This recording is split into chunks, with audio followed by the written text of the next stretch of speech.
with the sunlight in.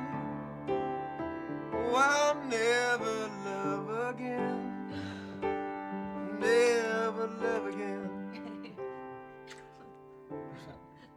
Never love again. Oh, I'll never love again.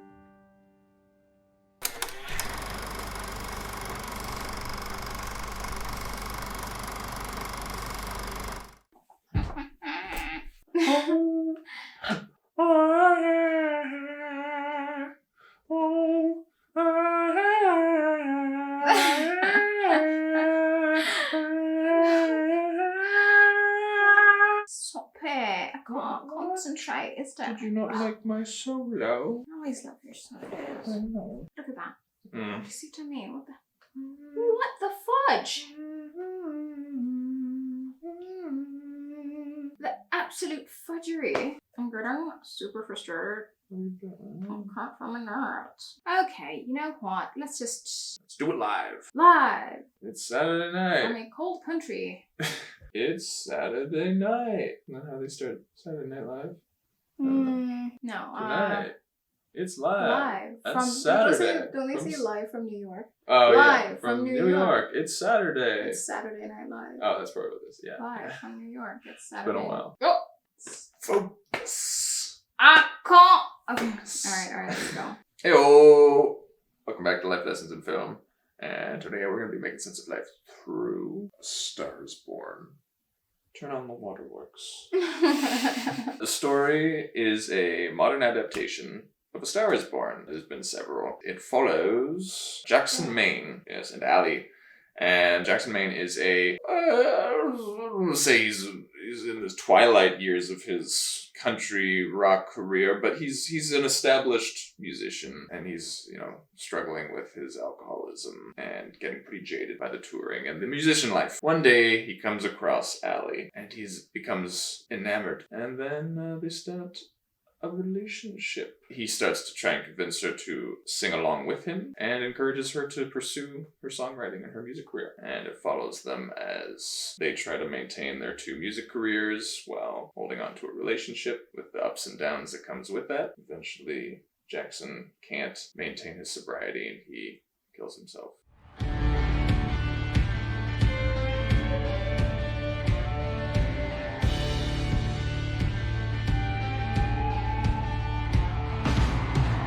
You can always tell the quality of a movie by the music, and the music is beyond reproach. Yeah. Truly. Of course, the relationship with Jackson and Allie. The relationship starts off very cute and very sweet, but there's ups and downs throughout the movie. It's not just at the end that it kind of ends in tragedy. There's parts where she's pretty used to his alcoholism. They also allude to how her own father was an alcoholic, so either partly maybe she's drawn to, which happens sometimes if you're drawn to someone who's similar to your parents in terms of those habits and behaviors, but then it also means she's pretty, I think, like desensitized to that. So when he's like falling out, they're at a party, he's like, yeah, he does this all the time. Don't worry about it. He's fine. Everyone's like kind of concerned, and she's just like, it's nothing, which is sad that you get to that point. And she can sense when he's feeling jealous, like worried that her career's taking off and he's kind of struggling, or maybe like losing her to whatever, but he can't really express that. So she has to kind of like just figure him out as he's drunk. I'm getting so emotional because when Jack sends the driver to come pick Allie up and she doesn't want to go, and then the dad's like, come on, go, and then she gets frustrated. He's a drunk talking about Jack, and you'd know all about that. And so I think that was the first instance of realizing, the dad has these issues. Happy birthday. Happy birthday? Yeah. That's not my birthday. What do you mean? No, I was just saying, like... What the hell happened in here? My God. This place is a Starting date mess. is Shipato Ghetto. And What's bad going beat on? You leave the is butter out? Wario. Who the hell's betting on horses at breakfast time? She's like, why is this place a mess? And she cleans up. Feels like she kind of had to parent her dad. Yeah, a lot of the parent time. her dad. But Probably why she fell into that role with Jackson too. Exactly. The relationship between her and Jack is really tricky for me. I see that these people love each other And I remember in one of the songs she talks about you saw the light in me that I couldn't see, or something like that. Yeah. And I felt that these two people have a very codependent relationship. It's not to say that they don't love each other, but both of them are coming from a lot of pain. And that has shaped who they are. Both of them have very low self-confidence because of the kind of family that they came from. Understandably, both of them have that. And then both of them have this talent that they share. Both of them are longing for someone to fill a certain hole. They're longing to be seen to really be seen. Yeah. And they do see each other. And I think whenever that happens, whenever you meet someone that sees you that way, it is really rewarding. Do you know what I mean? Especially for people who felt like they hadn't been seen growing up. Yeah. There is this familiarity between these two people that brings them together, and that really makes that love extra potent, and it makes that love make sense. They see that in each other, where they are two very sensitive people. That's why they're songwriters, is they're people that came from a lot of dysfunction and pain. Yeah. And they both deal with it through songwriting. Yeah. That's their outlet. Yeah. And so they can recognize that in each other. He drinks a lot and is incredibly self-destructive. For other people who don't come from that kind of an environment of living with someone who was living with addiction, it's actually very disturbing to see. But for her, it isn't, because she grew up in that environment just like he did. So it felt familiar. It's home. Yeah, so it's not only is it familiar, it's not really disturbing for her. And she also has that kind of ease of just maneuvering someone who's living with addiction. And she's also very desensitized. And so that, I think, affords Jack a kind of comfort. There are all of these things that neither of them has dealt with, the issues that they are bringing to the table. Yeah. Both of them want the other to relieve them of this low self-esteem. Sometimes as people, we have this idea that, okay, if I could just find someone to love, someone to see me, someone to accept me and take care of me like my parents didn't take care of me, my life would be super simple.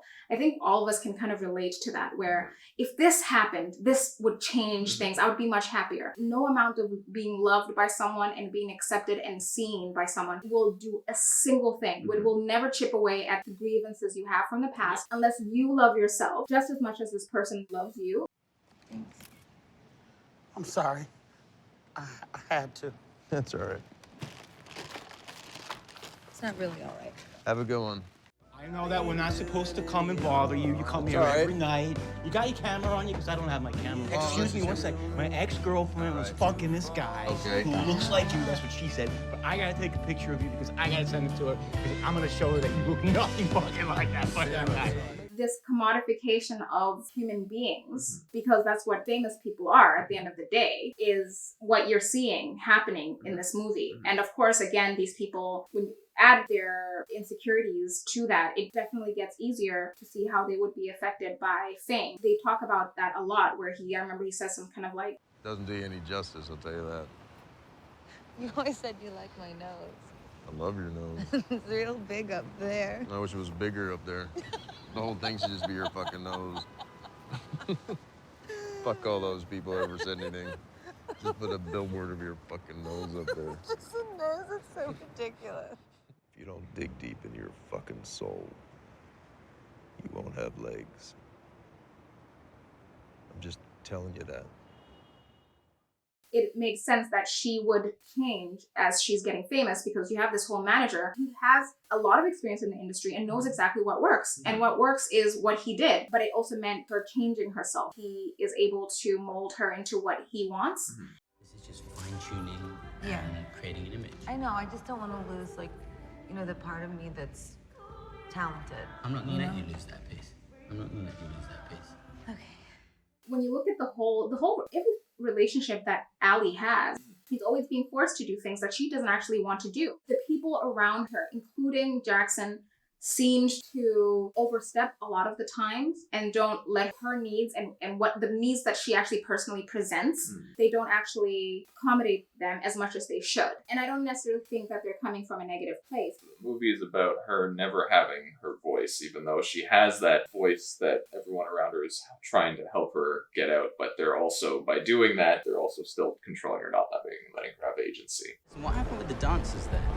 Well, I just thought, that I should do it alone because it's so overwhelming. Okay, but you can't go rogue on me. You have to understand that this is what I do and you have to trust me, okay? So if I give you a couple dancers, don't not use them and then miss a couple steps, okay? Let's anoint this. Let's do it today. Yo, for real. No, you get a Jess. I'll call my cousin right now. It's Saturday. Nobody's gonna be in there. Let's go. I mean, the place has a magical quality to it. What? It has a magical quality? does. What do you mean? All you gotta do is trust me. That's all you gotta do. I'm gonna sing it either way, so. Come on. Well, I want to go to bed. Nah, come in for 2 minutes. The guys, it's Wolfie's birthday. Come on. 2 minutes. All of these people, the manager, Dave, Jack, and the dad, they all are good people. They all love her and they all are well-meaning. Mhm. But it still does not give anybody the right to force someone into doing something. Mhm. Even if you're super gentle, you don't have a gun to their head or anything like that. You're still forcing someone if you're kind of like not listening to what they want. She's not in the driver's seat of her own life. She succumbs so easily to other people directing her life. There is a better way to support someone you love, someone you see something great or the possibility of greatness in. Offer the support that might channel them in that direction if that's something they want. Jack talked about how music is essentially 12 notes between any octave. 12 notes and the octave repeats. It's the same story, told over and over, forever. All any artist can offer the world is how they see those 12 notes. Music is just really 12 notes that repeat. And I like that because it encourages, again, that idea that don't give up on trying to pursue something like a creative outlet. You're different from everyone else. So even if you feel like, well, I can't sing like Lady Gaga,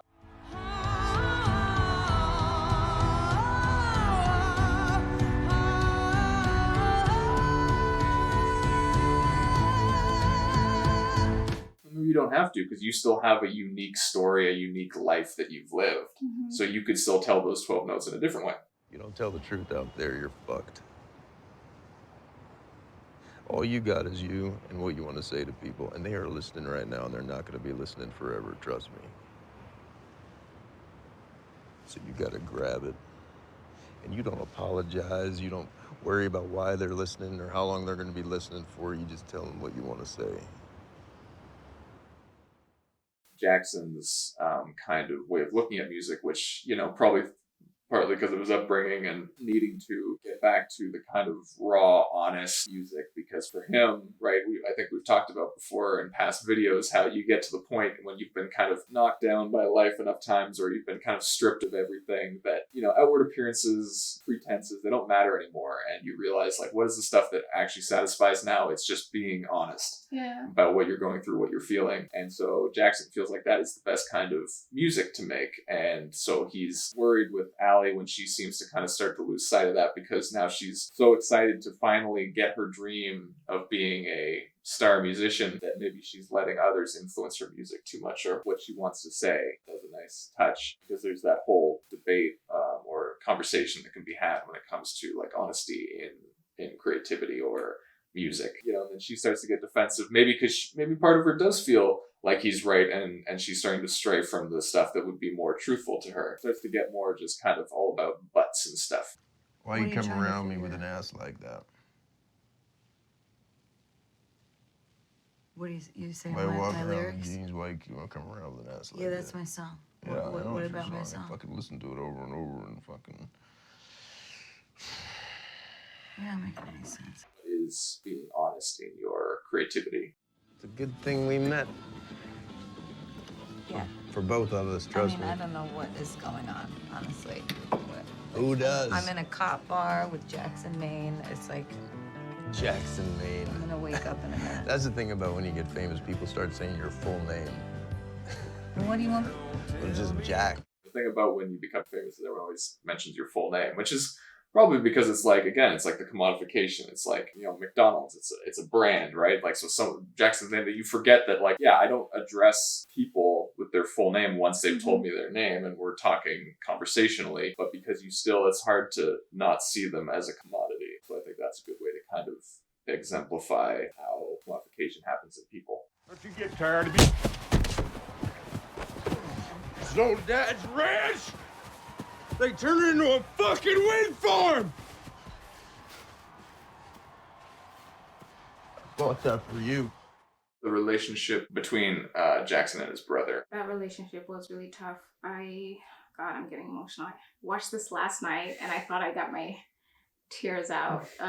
It reminded me of how, you know, how we've talked before about how different we are, each of us, from our siblings. And how could you be so different growing up in the same environment? In this movie, for a long time, Jack has this idea of his dad that he was an okay dad. He's upset with Bobby for selling the ranch that he bought for him, and then Bobby's like, I never understood why you idolized this guy. All he ever did for you was make you his drinking buddy. Throughout the movie, Jack completely has a different idea of what his dad was to him. There is this whole idea in the field of psychology that a lot of kids, when they go through traumatic experiences, a lot of the times they disassociate from them. And so part of disassociating would be looking at whatever happened to you with a more positive lens, because the reality would harm you psychologically at the time. You're not ready. I think that probably was what was going on with Jack. I find Jackson's whole situation very understandable. There's the magical thinking of thinking that, no, his dad wasn't just a neglectful drunk that wouldn't even notice when Jackson tried to kill himself. He would have. He was a good dad. Why would I be brought into this world to have a dad that would basically be drinking with an underage kid? That's just too much to accept. Anything you want to tell us?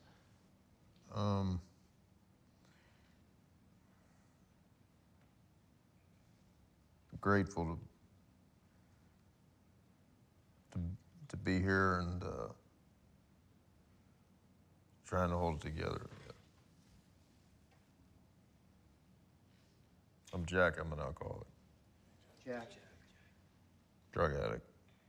I don't know if it was AA or if it's one of those. It's like a resort. A retreat. A retreat, yeah. So like a kind of like a recovery retreat for people living with alcoholism. Yeah.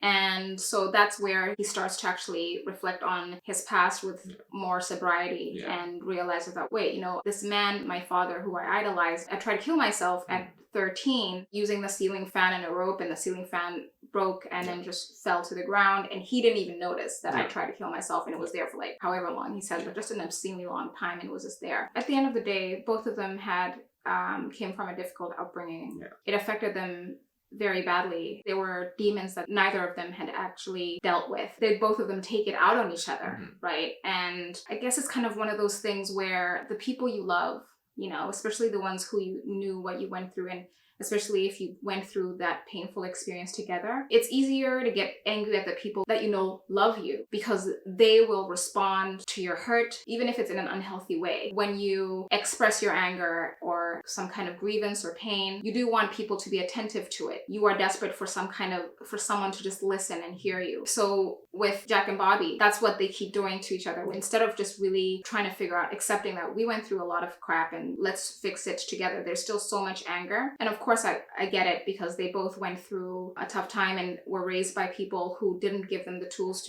to know how to actually process bad emotions. And so it's really hard for them to actually have conversations with each other. If you weren't taught how to have a conversation, you're not going to know how to do it, even if your heart wants to have a conversation. Both of them throughout the movie, they want to do that, but they can't. They are both in such pain, but neither of them can alleviate the other of it. It never actually really goes anywhere. No matter how upset you are with your family, you're always going to be connected to them, and you're always going to love them. Yeah. I do like how in the end he tells Bobby, after going to retreat, tells Bobby that, hey, it wasn't Dad who I idolized, it was you. And some closure there. Yeah, some closure there for both of them, I would say. Yeah. Listen, here's what we're gonna do. We're gonna do the song that I said we're gonna do, remember? One that I love. Yeah, you're gonna do the one that I love. No, you're gonna do the one that I love. It's gonna be great. Come on. This is what I said. You promised me you were gonna do it. I always say. I love you. Always remember us this way.